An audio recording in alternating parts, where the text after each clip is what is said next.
So for the last couple of days, we've gathered newly minted independent producers and self-producing artists here at the lovely Trades Hall and the Melbourne Fringe Common Rooms to really delve deep about independent producing practice within an arts context.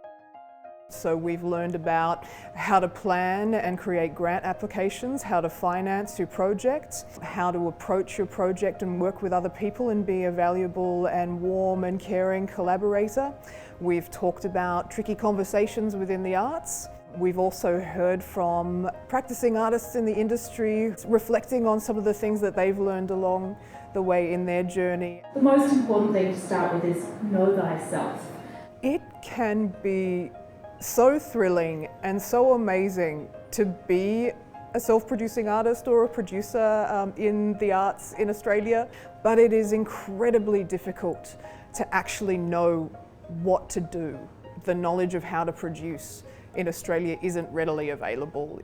I guess I'm interested in understanding various perspectives around the work that we do as producers, and getting insights into people that have knowledge and from people that have knowledge. So I really wanted to meet other producers, particularly in my field because it's really small, there's a lack of circus producers, but also in other fields so that we can kind of cross-pollinate between the different producers and the different roles that they have in different industries. I just started a traineeship producer job at Next Wave, so I was like, well, getting the fundamentals of producing would probably help. I've done a lot of shows and performance over my career, but I've never had the right structure or the right foundation in place to protect myself, but also those I'm working with. And particularly this event had a really clear, looking at contracts, looking at the legalities, looking about the mindfulness, looking about all those things that I find really important, but I hadn't really ever actually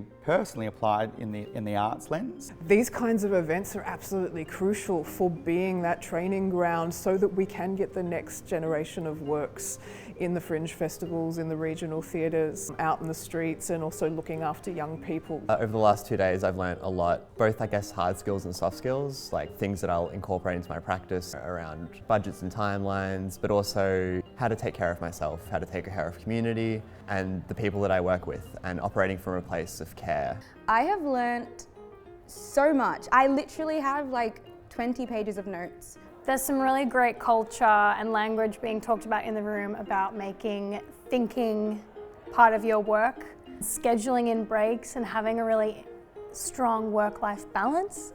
I think that's something in the industry and in my practice that I'd really like to push forward and help develop. It's really, really important to recognise that not everybody can afford a $700 conference on arts practice. It's these grassroots places where it's only $20 or $30 to spend 3 days learning about your own practice and making new art friends that just absolutely can transform somebody's practice. I've met new people and can see how their skills might influence my practice. I might hire them, I might learn from them, consult from them. My kind of window of skills has sort of gone like this.